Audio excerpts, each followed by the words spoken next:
오늘 말씀의 제목은 산상수훈 첫 번째 살인이라는 제목으로 함께 말씀 나누기를 원합니다. 산상수훈은 마태복음 5장에서 7장까지인데요. 그 산상수훈이 이제 산에서 교훈을 가르쳐 주셨다 그래서 이제 교훈을 주셨다 그래서 산상수훈입니다. 이 산상수훈은 어떻게 보면 하늘나라 백성의 윤리, 하늘나라 백성의 그 규칙 같은 것들이 이제 기록되어져 있어요. 그러니까 예수님께서 이렇게 말씀하셨잖아요. 산에 올라가셔서 입을 열어 가르쳐 주셨습니다. 근데 예수님이 그 승천하실 때 이렇게 말씀하셨어요. 너희는 모든 족속으로 제자를 삼고 아버지와 아들과 성령의 이름으로 침례를 주고 내가 너희에게 분부한 모든 것을 어떻게 해요? 가르쳐서 지키게 하라. 자, 과연 우리가 무엇을 가르칠 수 있을까요? 우리가 먼저 부름받은 자라면, 혹은 제가 여러분보다 먼저 부름받은 자라면, 요 가운데서도 또 서로 가르칠 수도 있고 가르침을 받을 수도 있어요. 그리고 또 아직 믿지 않는 사람에게 무엇인가를 가르친다면 뭘 가르치는 걸까요? 제자 삼는 것이 예수님의 지상 대사명이라면, 명령이라면 우리는 제자를 삼는다는 건 뭘 가르치는 거잖아요. 제가 요즘 그 탁구를 꾸준히 치고 있는데요. 탁구를 치면서 이렇게 배워요. 고수들한테 어떻게 쳐야 되는지, 어떻게 이렇게 해야 되는지 이렇게 본단 말이에요. 잘 그 사람들의 한두 마디를 귀담아 들어서 이때는 이렇게 해서 팔을 이렇게 해야 되고 이때는 이렇게 해서 해야 되는구나. 전혀 탁구에 대해 관심이 없으니까 뭔 얘기를 하는지 잘. 예. 근데 이제 이렇게 넣으면은 회전이 많은 드라이브를 딱 거는 거고 이렇게 하면은 회전이 적은 드라이브를 거는 거고 그런 것들을 나름대로 혼자 배운단 말입니다. 그러니까 우리가 제자를 삼는다는 것은 무엇을 가르쳐 준다는 건데 우리가 예수님께서 가르쳐 주신 것을 배우고 그리고 그것을 그들에게 가르쳐 주는 거예요. 근데 모든 것을 가르쳐 줄 수 있지만 어떻게 보면 무엇을 가르쳐야 되느냐에 대한 엑기스가 이 마태복음 5장, 6장, 7장에 있다고 저는 생각해요. 무엇을 가르치느냐? 마태복음 5장, 6장, 7장 가르치라는 거예요. 물론 예수 그리스도를 믿고 구원받았다는 것은 성령 안에서 그것이 거듭나는 거지만 우리가 예수님 믿었으면 그럼 어떻게 살아야 되고 어떻게 행동해야 되고 무엇을 가르쳐야 되고 무엇을 배워야 되느냐는 이야기가 이 산상수훈에 있다는 얘기입니다. 그렇기 때문에 이 마태복음 5장, 6장, 7장은 하나님 나라 백성으로서의 윤리, 강령, 규칙과 같은 거, 하나님 나라 백성으로서 배워야 되는 그런 내용들과 같은 것이에요. 여러분 5장에서 이제 처음 나오는 것이 팔복이에요. 팔복. 복 있는 사람은 뭐 이렇게 이렇다. 마음이 가난한 자는 복이 있다. 긍휼히 여기는 자는 복이 있다. 화평케 하는 자는 복이 있다. 이러면서 8개의 복을 이야기하죠. 정말 복 있는 사람이 무엇인지 너희들의 사고를 바꾸라는 거예요. 세상의 가르침은 뭐예요? 세상에서 복이 있다는 것은 이런 것이라는 거예요. 근데 하나님 나라에서 복은 어떤 거냐면 마음이 가난한 사람이 복된 자다. 화평케 하는 자가 복 있는 사람이다. 긍휼이 많은 사람이 복 있는 사람이다. 의에 줄이고 목마른 사람이 복 있는 사람이다. 그거를 배우는 겁니다. 우리는 기본적으로 세상적인 가치관과 세상적인 배움을 그냥 우리의 육체로 막 담거든요. 그런 것들을 버리고 새로운 것을 배우라는 거예요. 그게 하나님 나라에 대한 이야기입니다. 그래서 복이라는 것은 과연 다시 말해 복된 거라는 것은 행복이라는 것은 어떤 것인가에 대해서 산상수훈에 처음 예수님께서 말씀하시죠. 원문에 보면 이제 이런 식으로 시작이 돼요. 복된 사람, 얼마나 복된 사람인가 감탄사로 시작하거든요. 얼마나 복된 사람인가 마음이 가난한 자는 이렇게 시작해요. 우리는 이렇게 세상에서 배웠잖아요. 얼마나 복받았나 돈이 저렇게 많으면. 근데 성경은 이렇게 얘기하는 거예요. 얼마나 복된 자인가 마음이 가난한 자들은. 그러니까 그런 것들을 배우고 우리도 교회에 온 사람들, 예수님을 믿겠다고 온 사람들에게 그런 것들을 가르쳐 주는 겁니다. 과연 내가 무엇을 그들에게 가르쳐 줄까?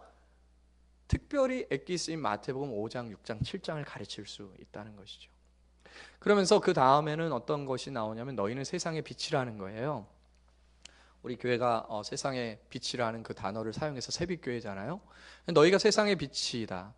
세상이 어둡고 세상이 절망적인 상황에서 너희는 소망이 너희들로 인해서 주어진다.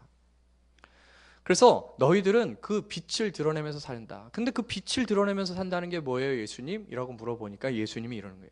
착하게 사는 게 빛으로 사는 거다. 그러니까 착하게 사는 것, 그런 것을 가르쳐 주는 겁니다. 예수 믿으면 이렇게 살아야 되고, 예수 믿으면 이렇게 착하게 살아야 되고 라는 것을 가르쳐 주는 거예요.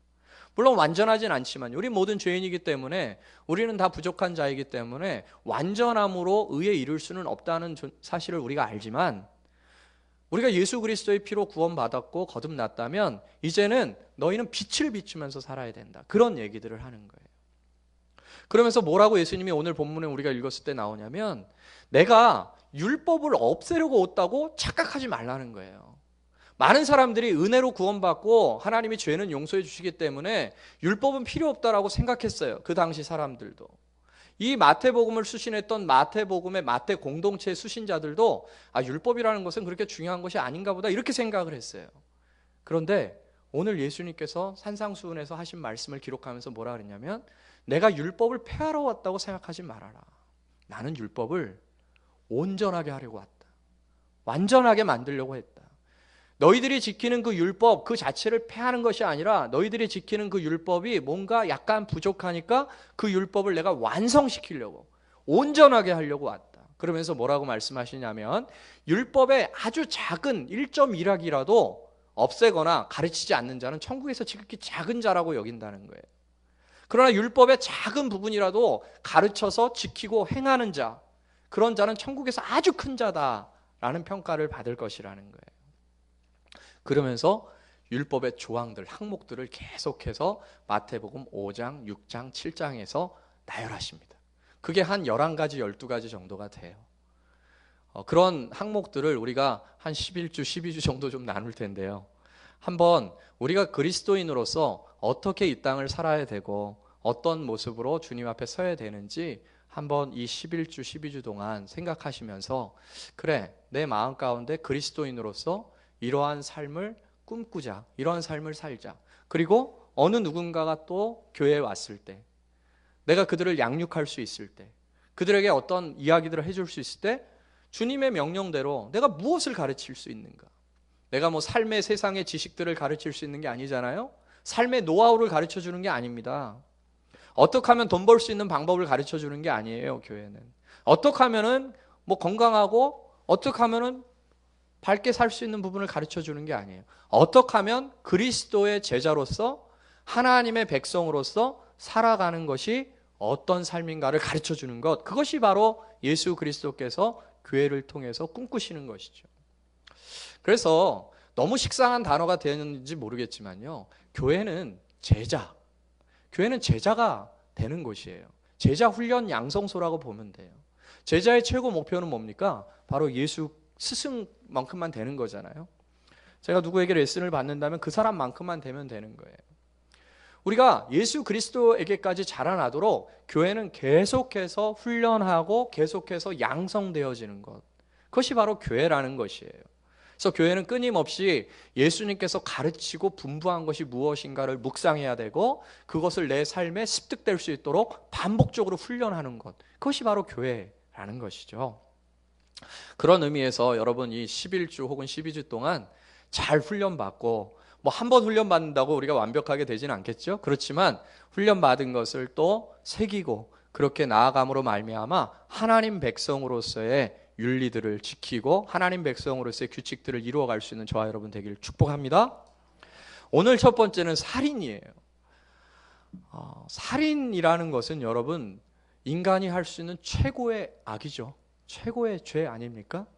사람을 죽인다, 이런 것은 있을 수가 없는 일이고 있으면 안 되는 일인데 너무나도 많이 지금 생기고 있어요. 얼마 전에도, 며칠 전에도 그죠? 엽총으로 사람을 그냥 막 형을 죽여버리고 형수를 죽여버리고 자기 내연녀를 죽이고 뭐 그런 것뿐만 아니죠. 너무나 많은 사람들이 죽어지고 있어요. 살인, 사람을 죽인다는 거, 사실 모든 것은요 다 하나님의 것이기 때문에 남의 것을 빼앗는 모든 것은 도둑입니다. 남의 시간을 뺏는 것도 도둑이고, 남의 물건을 빼앗는 것도 도둑이고, 남의 생명을 빼앗는 것도 도둑이죠. 그러니까 가장 큰 도둑놈이 뭐냐? 남의 생명을 빼앗는 자란 말입니다. 이것만큼 큰 죄는 없어요. 이것은 월권이에요. 하나님의 것을, 생명은 하나님께 속한 것인데 하나님의 것을 자기 마음대로 빼앗는 것, 이것은 인간이 해서는 안 되는 일이에요. 이런 일은 있을 수가 없어야 되는 일이에요. 성경에도 민수기 35장에 보니까 살인한 자는 어떻게 형벌이 주어지냐면 살인한 자는 쳐 죽이라 그랬어요. 도저히 저것은 용납받을 수 없는 일이고 도저히 용서할 수 없는 일이기 때문에 살인한 자는 쳐 죽여라, 이렇게 이야기해요. 그러면서 오늘 예수님이 그 말씀을 근거로 이렇게 말씀하시는 겁니다.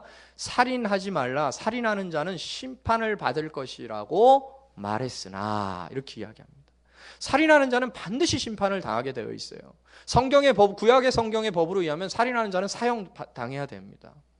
저는 사형제도를 찬성하냐 아니냐 이런 얘기를 하는 것이 아니고 살인이라는 것은 마땅히 하나님 앞에 반드시 그에 상응하는 벌을 받게 되어 있다는 걸 이야기하는 것이에요. 이 땅에서 사형을 당하든 사형을 당하지 않든 그것은 어떻게 보면 하나님의 심판은 아니에요. 살인을 한 자는 반드시 하나님의 심판대 앞에서 그 살인에 준하는 심판을 당하게 되어 있어요. 그것이 하나님의 법이에요.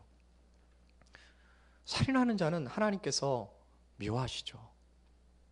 그런데 오늘 본문에 보니까 너희들이 하나님의 백성이라면 이 살인하지 말라라는 이 율법에 대해서 내가 좀 더 온전하게 가르쳐 주겠다는 거예요.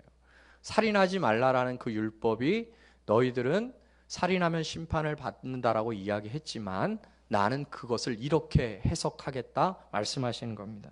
그것이 바로 21절, 22절에 있습니다. 같이 한번 읽어볼게요. 시작.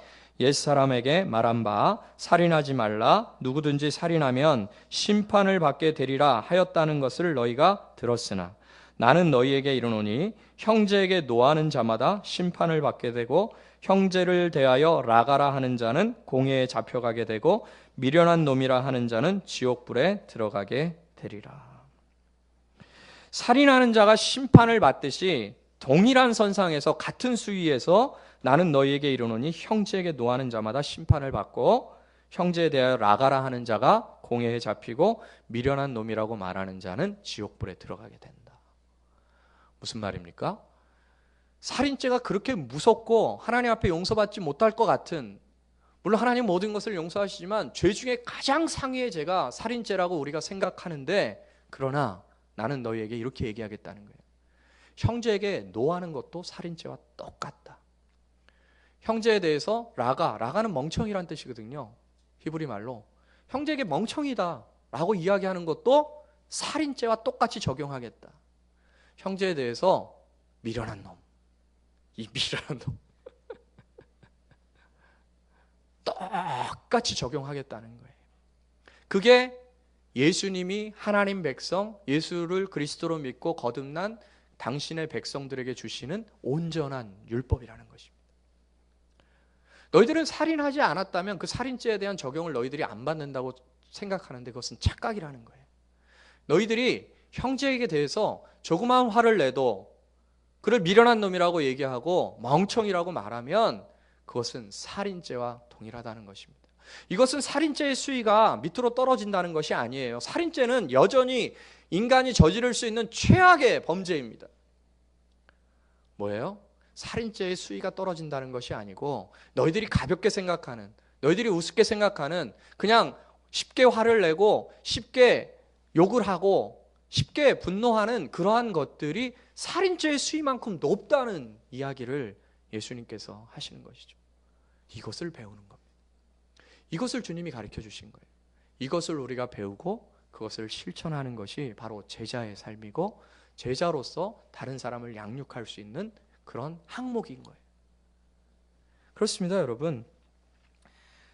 요한일서에 보니까 이렇게 되어 있어요. 형제를 미워하는 자마다 살인하는 자다 이랬어요. 그러니까 우리가 형제를 미워하는 거, 그리고 형제를 미워해서 화를 내는 거, 그리고 욕을 하는 거, 그것은 다 살인죄의 같은 선상에 있다는 것이에요. 혹시 여러분은 사람을 죽이지 않았기 때문에 사람 죽이는 사람을 너무 흉악하게 생각하고 저런 나는 살인은 저지르진 않았다, 그래서 나는 저 사람보다는 의롭다, 이렇게 혹시 생각할 수 있어요. 그러나 예수님의 판단으로 봤을 땐 실제로 우리가 사람의 육체를 죽이지는 않았지만, 칼을 들고 총을 들고 그들의 생명을 빼앗지는 않았지만, 우리가 형제에게 노하는 그 순간 예수님의 시각으로 봤을 땐 살인자에게 묻어있는 그 살벌한 피가 우리의 몸에 묻어있는 것과 똑같이 보신다는 겁니다. 그게 주님의 율법이에요. 그것이 바로 주님이 율법을 온전케 하신다는 해석이죠. 그렇습니다. 살인도 월권이듯이 따지고 보면 우리가 화를 내는 것도 월권이에요. 왜요? 그것이 살인이기 때문에. 욕을 하는 것은 더더욱 월권입니다. 어떤 자에게 멍청한 놈, 미련한 놈, 바보 같은 놈, 뭐 육두문자 쓰잖아요, 그죠? 그 육두문자 같은 거 막 나오고, 그렇게 되면 그것은 살인을 저지르는 거예요. 우리 유영철이 그 사람을 몇 명이 28명인가요? 여성을 죽였잖아요. 어떻게 사람이 28명을 죽일 수가 있어? 23명인가요? 아무튼 20명을 넘게 죽였어요. 어떻게 사람이 20명을 넘게 사람을 죽일 수가 있어? 주님은 우리에게 반문하시는 거예요. 너는 예수님을 믿는다 하면서 어떻게 하루도 안 빼놓고 사람을 죽이냐? 하루도 안 빼놓고 사람을 죽일 수가 있냐? 우리의 시각으로 세상에 육체의 생명을 빼앗는 그 살인자들이 너무너무 이상하듯 주님이 보실 때도 너무 이상한 거예요. 네가 하나님의 백성이면서 어떻게 그 마음속에 미워함과 분냄과 욕함이 있냐는 거예요. 그러니까 그런 것이 다 살인자와 동등한 수위 가운데 있다. 이것이 바로 주님의 율법이라는 것이죠. 여러분, 사실 화를 참는다는 거 어떠세요? 화가 막 솟구쳐 올라오는데 화를 참는다는 거 쉽습니까? 어렵습니까? 근데 이렇게 생각하면 혹시 참을 수도 있을 것 같아요. 그게 어떻게 보면 주님이 우리에게 가르쳐 주신 하나의 율법인데요. 내가 화를 내는 건 살인을 저지르는 거예요. 아무리 화가 난다 그래서 여러분 살인을 하지는 않잖아요. 그죠? 화가 돋구친다 그래서 내가 살인을 하지 않잖아요. 요즘 정말 무서운 시대인 것 같아요, 여러분. 요즘요, 예전에도 살인이 있었지만 이렇게 무차별하게 감정 컨트롤이 안 되면서 자기 통제 능력이 상실된 상태에서 살인을 저지르는 때는 없었던 것 같아요. 제가 뭐 세상을 잘 모르는지는 몰라도 요즘은 너무 보편적으로 살인을 해요. 옛날에는 살인하는 자는 조폭이나 뭐 싸움하거나 뭐 성격이 아주 과격한 이런 사람들이나 하는데 요즘은 잘 살다가 그냥 살인해버려요. 살인이 너무 보편화되어 있어요. 그것은 그만큼 이 사회가 자기 통제 능력, 자기 조절할 수 있는, 자기 화를 다스릴 수 있는 능력이 점점 상실되어져 가고 있다. 욱하는 것이 너무 당연시되고 있는 시대 속에서 우리도 살고 있어요. 그러니까 우리도 살인은 안 하지만 얼마나 화내는 것이 막 예전보다 더 많아지고 그런 시대 속에서 우리가 살고 있습니까? 그런데 예수님께서 오늘 하늘의 윤리를 가르쳐 주시는데 화를 내는 건 살인과 똑같은 거다. 심판을 당하게 될 것이고 공회에 잡혀가게 될 것이고 지옥에 들어가게 될 것이다. 그러한 생각을 갖게 된다면 조금 참을 수가 있지 않겠어요? 그러니까 주님의 가르침, 주님의 생각을 우리의 몸의 습관에 좀 담을 필요가 있다는 것이죠. 성경에 보니까 노하기를 더디하는 사람은 용사보다 높고 자기 마음을 다스리는 사람은 성을 점령한 사람보다 낫다 그랬어요. 그러니까 자기 마음을 다스린다는 거, 자기 화를 다스린다는 것은 용사보다 큰 난공불락의 성을 점령시킨 그 용맹한 용사보다 낫다는 거예요. 자기 안에 그 화, 자기 안에서 솟구쳐 올라오는 그 분노를 억제할 수 있는 사람, 그 사람은 가장 용감한 사람이라는 것이죠. 여러분, 가장 용감한 사람 되는 게 어디 쉽나요? 성 하나 점령한다는 게 어디 쉬운 일이에요? 그만큼 어렵다는 것이죠. 화를 참는다는 거, 욕을 하지 않는다는 거, 분을 내지 않는다는 거, 미워하지 않는다는 것은 그만큼 어렵고 어떻게 보면 우리 인간으로서 도저히 할 수 없는 무거운 짐처럼 느껴질 수도 있어요. 그렇지만 예수 그리스도 안에서 진정한 용서를 경험한 사람인 우리들은 어떻게 해야 된다는 거예요? 화를 참아야 된다. 어떠세요? 여러분, 욕 한마디 혹시 안 하신 분? 저 옛날에 사실은 고백하면 여러분이 도저히 믿겨지지 않으시겠지만 제가 욕쟁이였어요. 예. 제가 우리 얘기를 했더니 우리 이정길 집사님이 안 믿겨져요. 안 어울려요. 목사님 안 어울려요. 얼마나 욕을 많이 했는지 제 친구들은 알아요. 얼마나 욕을 많이 하는지 그냥 모든 접두사 접미사가 다 욕이에요. 욕으로 시작했다 욕으로 끝나요. 중간에 심심하면 중간에도 한번 욕 팡 치고 그러고 끝나요. 그냥 얼마나 욕이 입에서 달렸는지 몰라요. 근데 예수님 믿고 나니까 욕을 못 하겠어요. 여러분, 욕하면 안 돼요. 어느 누구한테도, 좀 죄송스러운 표현이지만 제가 우리 아이들에게 이놈의 새끼들 이래요. 이놈의 새끼들 일로 와. 이놈의 새끼가 욕입니까 뭡니까? 우리 하민이가, 우리 예원이가 맨날 그래요. 둘째 셋째가 아빠 욕 쓴다, 아빠 욕 쓴다 맨날 그래요. 그럼 제가 이렇게 얘기를 해요. 야, 이거는 귀여운 애칭이지. 내 새끼들을, 이런 내 새끼가 욕이냐? 귀여운 애칭이지. 그 정도는 어떻습니까? 그 정도는 용납할 수 있지 않을까요? 그 정도는 주님도 이해할 수 있을 것 같아요. 그런데 기분 나빠서 하는 새끼가 있어요. 그건 욕입니까 아닙니까? 욕이죠. 하면 안 됩니다. 텔레비전을 보거나 어떤 사람을 이야기하거나 저 끼, 이 끼, 네? 큰일 나요.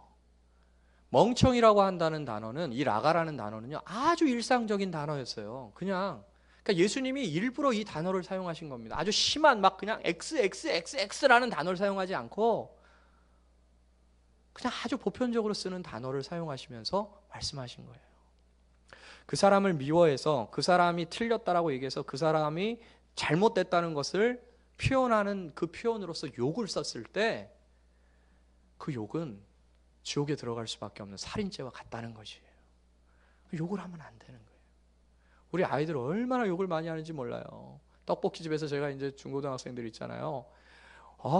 진짜 막 뭐가 이렇게 나와요. 맨날 뭐나 이러면서 막 뭐 못 알아들을 거야. 뭐 앞에 지읒자로 시작되는 거 있어요. 뭐나 막 이러면서 막 욕을 하면서 막 그냥 자기들끼리 해요. 그럼 제가 떡볶이를 이렇게 가만히 있다가 심호흡을 해요.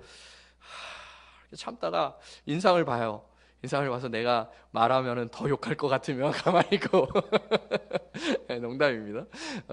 딱 봐요. 그래서 상황을 딱 봐가지고 슬그머니 가서 계란이라 하나 더 주면서, 뭐 오뎅이라 하나 주면서, 욕 안 하면 이거 하나 더 서비스로 줄게. 그러면 자기들도 민망해해요.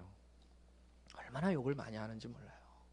세상 사람들이 얼마나 욕을 많이 하는지 몰라요. 저도 지난주에요, 예배 끝나고 갑자기 한 통의 전화가 왔어요. 전화가 왔는데 저한테 전화를 통해서 욕을 엄청나게 하고 전화를 딱 끊는 거예요. 우리 이정기 집사가 차를 어떻게 대놨는지, 가봤더니 잘 대놨더라고요. 제 교회 제가 타고 다니는 봉고차 거기에 제 전화번호가 있거든요. 막 그냥 쌍욕도 이런 쌍욕이 아니에요. 막 그냥 조상욕부터 시작해서 욕을 막 자자자자작 하더니 제가 미처 대꾸하기도 전에 딱 끊어버려요.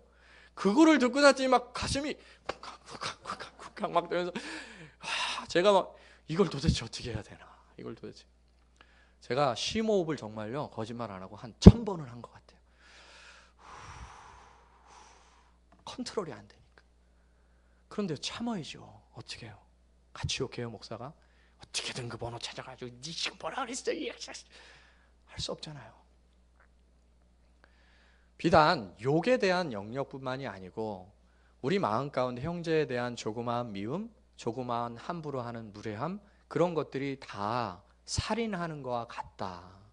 하나님의 백성의 룰대로 살아야 되는데, 여러분, 교통 위반하면, 우리나라에서 교통 위반하면 경찰이 딱지 끊고 벌금 내듯이 하나님 나라도 마찬가지라는 거예요. 네가 하나님의 백성이라면 그렇게 마음으로 미워하고 욕하고 원망하고 그런 거 그쳐야 되는데 자꾸 한다는 거예요. 그럼 하나님이 스티커 딱지 보내시는 거예요. 너 또 자꾸 욕하네. 내가 스티커 벌금 3만 원 때려야 되겠다. 5만 원 때려야 되겠다. 이렇게 하시는 거예요. 그게 하나님 나라의 규칙이고 하나님 나라의 법칙이라는 겁니다. 그래서 우리가 아이들을 가르쳐 주듯이 무단횡단하면 안 돼. 다쳐. 그리고 그렇게 하면 경찰이 잡아가. 그와 마찬가지로 하나님의 백성으로서 어떻게 살아야 되는 영역들을 이 산상순을 통해서 지금 예수님이 말씀해 주시는 거예요. 뭡니까? 화내지 말라는 겁니다. 욕하지 말라는 거예요. 그 안에 미워하는 마음을 갖지 말라는 겁니다. 그러면서 오늘 뭐라 그러시냐면, 그런 마음 품으면 너 예배 받지 않겠다는 거예요. 보세요.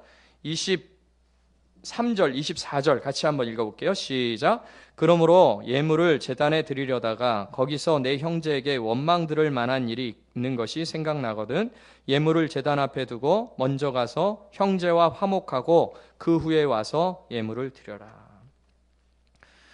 좀 재밌는 설정을 좀 해보면 부부가 차를 타고 오면서 서로 막 싸웠어요. 네가 잘났니 내가 잘났니 대판 싸웠어요. 그러고 와서 딱 자리에 앉았어요. 주님이 그 예배 받으세요 안 받으세요? 오늘 말씀에 근거하면 예? 받으실 것 같아요 안 받으실 것 같아요? 주님의 원래 의도는 이거예요. 그래도 와서 예배 드려 이거 아닙니다. 그건 우리가 목사들이 하는 얘기죠. 그냥 권면하는 얘기죠. 주님은 그렇게 말씀하신 적이 없어요. 둘이 먼저 화해하고 예배 다 끝날 때쯤에 들어오더라도 먼저 화해하고 들어와. 그게 주님의 방식이에요. 근데 우리는 그냥 무시해버리죠. 그냥 싸운 상태로 들어오죠. 저도요. 저도 우리 집사람이랑 싸워서 예배 참석한 적이 있을까요? 없을까요? 있어요. 그러면 제가 목사니까 설교를 해야 되고 싸운 상태에서 설교를 하는데 그 설교가 제대로 되겠어요? 주님이 그 설교를 받으시겠냔 말이에요. 그때는 잘 살펴보시면 티가 나요, 여러분. 제가 웃지 않고 그냥 계속 말을 빠르게 직설적으로 계속하고 있다면 혹시 목사님 사모님이랑 싸우고 설교하시나 보다. 근데 그러면 안 된다는 거죠. 우리는 예배 참석하는 것이 굉장히 중요하다고 생각하지만 주님은 그거보다 더 중요한 것이 서로 싸워놓고 무슨 예배를 드리냐는 거예요. 먼저 예배 드리지 말라는 것이 아니라 그 사람과 화해하고 예물은 여기다 놔두고 그 사람과 화해하고 그 다음에 와서 예물 드려도 늦지 않으니까 그 사람이랑 화해해라. 그게 진정한 예배지. 하나님 나라 백성이 서기관과 바리새인처럼 그렇게 외식하면서 속 안에는 더러운 것이 가득하면서 겉으로 그렇게 예배 드린다고 그걸 받으시겠냐? 오늘 보세요. 20절 보세요. 내가 너희에게 이르노니 너희 의가 서기관과 바리새인보다 더 낫지 못하면 결코 천국에 들어가지 못한다. 서기관과 바리새인들은요 살인만 안 하면 된 거예요. 마음속에 미움이 아무리 많아도. 서기관과 바리새인들은 예배만 드리면 되는 거예요. 속에 막 서로 싸우고 불평이 가득해도. 그러나 주님은 오늘 분명히 그 율법을 온전하게 말씀하십니다. 너희 의가 서기관과 바리새인보다 낫지 않으면 절대로 천국에 들어갈 수 없다. 그러니까 주님께서 진정 원하시는 것은 화목이지 예배가 아니라는 것이죠. 여러분, 긍휼히 여기는 자가 긍휼히 여김을 받을 거라 그랬어요. 우리가 다른 사람을 긍휼히 여기지 아니하고 화난 상태로 예배를 드리는데 어찌 그 예배를 통해서 하나님의 긍휼을 받겠어요? 어찌 하나님의 은혜를 받겠냔 말이에요. 하나님 나라의 규칙은 먼저 우리가 서로 화목하고 예배하는 것이에요. 우리가 화를 내고 싶지 않아도 또 그리고 욕하고 싶지 않아도 그 사람이 잘못했는데 그 사람이 틀렸는데 어찌 화를 안 내고 욕을 안 하겠어요? 그죠? 여러분 화내는 심리가 다 그런 것 아닙니까? 화를 안 돋구면 내가 화를 안 내지. 네가 똑바로 하면 내가 화내겠어? 네가 똑바로 이렇게 행동하면 내가 욕하겠어? 그런 심리 아닙니까? 화낸 것보다도 뭐예요? 화를 돋군 사람이 더 못됐다고 이제 그렇게 얘기를 하는 거예요. 그런데 주님은 화를 돋구는 사람이 잘못한 게 아니고 화낸 사람이 잘못했다는 거예요. 아무리 화를 돋궈도 우리 하나님께서 이 세상을 보시면서 그 엽총으로 형을 죽이고 이 땅 가운데서 벌어지는 수많은 살인들을 보시면서 하나님이 화가 나시겠어요? 안 나시겠어요? 하나님이 화낼 만한 일들을 사람들이 했습니까? 안 했습니까? 우리는 상상도 못할 거예요. 하나님의 화에 대해서. 하나님의 분노는 우리가 상상도 할 수 없어요. 우리가 만약에 하나님의 위치에서 그런 상태를 계속 보고 지켜보고 있었다면 내가 그렇게 하지 말라고 분명히 얘기했음에도 불구하고 그렇게 계속적으로 반복적으로 악을 행하는 인간들을 보시면서 하나님이 얼마나 화가 나시겠냔 말이에요. 그런데 하나님 화내시지 않습니다. 용서하시고 이해하시고 심지어 그들을 위해서 자신의 목숨을 내어주시죠. 그러니 너희들도 하나님의 백성이니 화가 나더라도 화가 나는 상황이 있더라도 혹 그것에 대해서 화를 냈다 하더라도 빨리 가서 그 사람이랑 화해하라는 거예요. 하나님의 백성으로서는 그러면 안 되는 거니까. 여러분, 오늘 신비로운 말이 있는데요. 형제에게 욕하고 화를 내고 미워하고 미련한 놈이라고 얘기하는 사람은 어떻게 되냐면 감옥에 들어간다 그랬어요. 감옥. 이게 비밀입니다. 성경에 보면 성경에 하나님의 뜻대로 행하지 아니하는 자는 다 지옥에 가요. 하나님의 뜻대로 행하는 자는 뭡니까? 자유하고 기뻐요. 이게 핵심이에요. 하나님은 화내는 자체가 싫으셔서라기보다는 화를 내는 그 즉시 어떻게 됩니까? 그 사람 감옥에 들어가게 되는 거예요. 이것은 마지막 날 지옥에 들어간다는 것을 의미하는 것뿐만은 아니에요. 오늘 지금 현재를 살고 있는 우리들도요, 화를 내는 그 순간 감옥에 들어가게 되는 거예요. 마음의 감옥에 갇히게 됩니다. 자유함이 없어요. 그 마음은 강팍하고 쪼여 있고 무엇인가에 가두어져 있어요. 화를 내는 사람은. 제가 우리 집사람한테 화를 냈어요. 부부싸움을 하면서. 네가 자자자자. 그리고 제가 집에 들어갈 수 있겠어요? 집에 들어갈 때 여보 나왔어 라고 문을 확 열겠어요? 제가 집에 들어갈 때 어떤 느낌으로 들어가겠어요? 감옥으로 들어가는 거예요. 감옥으로 들어. 자유함이 없어요. 그거 자유함이 있다면 그거 미친 사람입니다. 그거 완전 정신병자죠. 가족에게 화를 많이 내고 들어가가지고 하 웃고 기뻐하는 사람 정신병자죠. 정상적인 사람이라면 화를 낸 그 사람과 화해하지 않는 순간 화해라는 것이 이루어지기까지는 어떻게 되는 마음의 불편함이 있어요. 마음에 감옥이 생겨버린다는 거예요. 답답함이 생기고 이거를 풀지 않는 이상 참 자유는 없는 거예요. 그게 비밀입니다. 주님이 왜 하나님 나라 백성은 이렇게 살아야 된다고 말씀하실까요? 하나님 나라 백성은 자유자라는 거예요. 노예가 아니라는 겁니다. 어디에 구속되고 억압되는 자가 아니에요. 구체적으로 죄와 사망에 억압되어 있는 자가 아니라는 거예요. 그렇게 살면 억압되고 그렇게 살면 지옥과 같은 가정이 되니까. 혹 화를 많이 내는 아버지, 자기는 그 양심이 화인 맞아서 모른다 할지라도 누가 지옥 같겠어요? 와이프가 들어갈 때 지옥 같죠. 맨날 화내는 남편 만나야 돼. 자녀들이 들어갈 때 지옥 같은 거예요. 아우, 빨리 독립하고 싶다. 지옥을 만들어내는 거예요. 결국 그런 것 속에서 우리를 자유롭게 하시기 위해서 화내지 말고 욕하지 말고 미워하지 말고 하나님 나라 백성으로서 그렇게 살아라. 너희들 미워하는 것을 살인하는 것으로 생각해라. 나는 그렇게 적용하겠다는 거예요. 하나님이. 그러므로 하나님 백성으로서 사는 사람들이 많아지면 그 가정은 어떻게 되겠어요? 천국이 되겠죠. 하나님 말씀대로 사는 사람들이 가득한 가정은 천국이에요. 여러분 아무리 교회 20년 30년을 다녀도요 그 가정이 천국 같은 가정 되지 않을 수 있어요. 서기관과 바리새인처럼 신앙생활을 했기 때문에 그래요. 싸웠는데도 아무렇지 싸우고지 않은 것처럼 하나님 찬양하면서 그냥 예배 드려요. 내 마음에 불편함이 있는데도 뭐 주님 말씀대로 자기가 전도해요. 아닙니다. 그 가정은 그 마음은 천국이 될 수가 없어요. 그것은 율법주의자고 그것은 서기관이고 그것은 바리새인이고 온전한 하나님의 율법을 정말 알지 못하는 자예요. 그것은 율법을 폐하려고 하는 자고 하나님의 말씀에 대해서 오해한 자예요. 그런 자들이 이 땅에 많이 있다는 것입니다. 그래서 오늘 예수님이 이렇게 말씀하신 거예요. 내가 율법이나 선지자나 폐하러 온 줄 아느냐? 오해하지 말아라. 나는 그것을 온전하게 하려고 왔다. 여러분 오늘 우리가 한 가지 하나님의 나라의 법칙을 배웠습니다.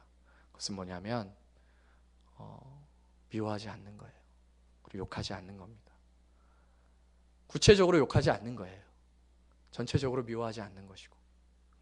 여러분 남편 미워하지 마시기를 주님의 이름으로 축복합니다. 아내 미워하지 말기를 주님의 이름으로 축복합니다. 부모님 미워하지 않기를 주님의 이름으로 축복합니다. 자녀들 미워하지 않기를 바라요. 그리고 욕하지 마세요. 욕이라는 거를 내 입에서는 아예 나오지 않는다.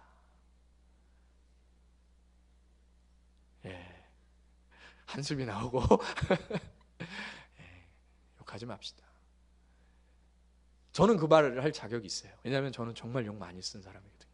저는 왜 욕을 많이 썼냐면 욕이 멋있어 보였고 욕을 하면 되게 세 보였어요. 욕을 하니까 마음도 시원해져요. 제 마음을 뭔가 단어로 표현해야 되는데 아이 신경질나 이런 거 별로 잘 표현이 안 돼요. 아이 막 그냥 육두문자 막 나오면서 와 이래야 이제 제 마음이 확 후련해지고 막 시원해지니까 그렇게 욕을 했고 그렇게 욕하는 것이 세 보였고 그랬어요. 근데 예수님 믿으니까 그것은 안 되는 거구나. 그러면 안 되는 거구나. 욕이라는 것은 흉내도 내지 말아야 되는 거구나. 그래서 제가 사실은 솔직히 하민이하고 예원이가 아빠 욕쓰네라고 할 때 저는 그걸 너무 애칭으로 사용하거든요. 내 새끼들, 이 귀여운 새끼들. 막 이제 근데 그럼 새끼라고라는 단어를 말고 뭘 써야 되나? 귀여운 이게 약한 거예요. 귀여운 강아지, 귀여운 뭐 아이들 너무 약한 거예요. 그래서 그 욕을 갖다가 써가지고 강하게 그거를 써보려고 한 거예요. 여러분. 우리 안에 있는 분노를 강하게 표출할 때 욕이 나오는 거예요. 내가 욕이 나온다는 건 내 안에 분노가 강하게 있다는 것이고 그 분노를 해결하지 않는 한 하나님 나라의 백성으로서 자유함은 없고 그 마음이 감옥에 갇혀 있는 거예요. 주님은 그곳에서 우리를 자유케 하시기를 원하시는 것이고 그 자유가 나와 내 가족 그리고 이 교회, 이 사회 가운데 퍼져나갈 때 우리는 하나님의 나라에 대해서 경험하게 되는 것이고 그 나라에 대해서 사모하게 되는 거예요. 그죠? 그런 아름다운 그런 하나님의 나라가 저와 여러분을 통해서 세워지고 그리고 특별히 이 살인이라는 것이 어떻게 하나님이 해석하시는가를 마음 가운데 새김으로 말미암아 이번 한 주간 우리가 살인하지 않기를 죽을 때까지 살인하지 않기를 예수님의 이름으로 축복합니다. 같이 한번 찬양하고요. 기도합시다. 우리 옆에 분에게 한번 농담 같지만 진지한 말로 이렇게 한번 권면합시다. 살인하지 맙시다.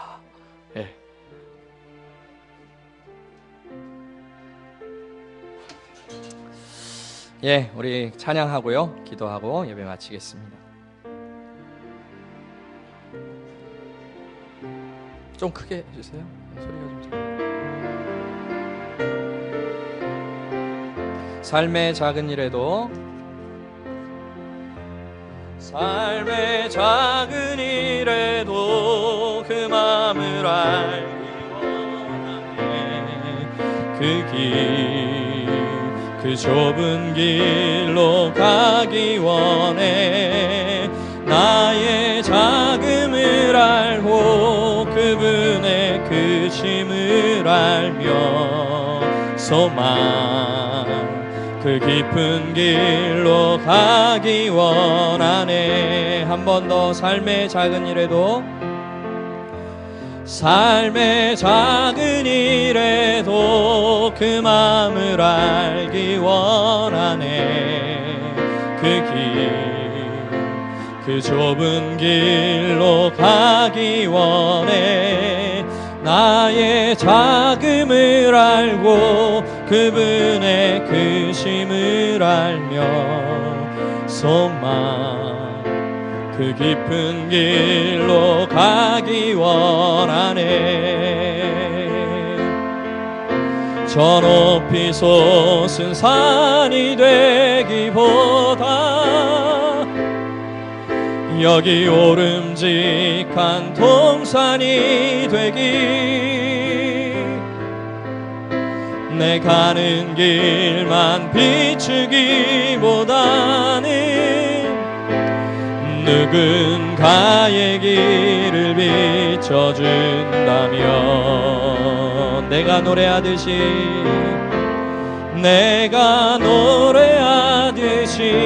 또 내가 얘기하듯이 살기. 난 그렇게 죽기 원하네. 삶의 한 절이라도 그분을 담기 원하네. 사랑 그 높은 길로 가기 원하네. 저 높이 솟은 산이 되기보다 저 높이 솟은 산이 되기보다 여기 오름직한 동산이 되길 내 가는 길만 비추기보다는 누군가의 길을 비춰준다면 내가 노래하듯이 또 내가 얘기하듯이 살기 난 그렇게 죽기 원하네. 삶의 한 절이라도 그분을 담기 원하네. 사랑 그 좁은 길로 가기 원하네. 그 깊은 길로 가기 원하네. 그 깊은 길로 가기 원하네. 시작 같이 한번 기도합시다. 혹시 저처럼 여기 앉아 계신 분들이 욕을 많이 했었던 분이 혹시 있는지 모르겠어요. 혹은 지금도 뭐 그런 분은 없겠지만 지금도 욕을 많이 하시는 분이 혹시 있는지는 모르겠어요. 아니면 반대로 선천적으로 나는 워낙에 고상하게 자라서 욕은 한 번도 한마디도 못 해봤다, 이런 분들도 아마 있을 거예요. 그렇지만 욕을 했느냐 안 했느냐 보다 더 중요한 것은 그 안에 미워하는 마음이 있느냐, 싫어하는 마음이 있느냐, 그런 것입니다. 우리 이 시간 같이 한번 조용히 한번 기도하면서 혹시 나도 주님의 기준으로 봤을 땐 살인자다, 나도 너무 살인을 많이 하고 살았다, 이렇게 생각되는 것이 있다면 회개하시고 다시 한번 하나님, 내가 주님께 잘 배워서 하나님 나라 백성으로서 자유하며 평안하며 천국을 누리며 그렇게 살아가는 사람 될 수 있도록 도와주십시오. 그렇게 한번 소망하면서 결단하면서 같이 한번 조용히 기도하고, 혹시 마음에 용서하지 못한 자들이 있다면 오랫동안 예배 드린다 할지라도 그 예배는 하나님 받지 않으십니다. 마음에 오랫동안 용서하지 못한 자들이 있다면 용서하시고 이해하시고 주님이 우리를 받아주셨듯 나도 그를 품을 수 있도록 주님 내 마음에 사랑 주십시오. 용서하는 마음 주십시오. 그렇게 조용히 한번 기도하고요. 제가 기도하고 예배 마치도록 하겠습니다. 기도하겠습니다.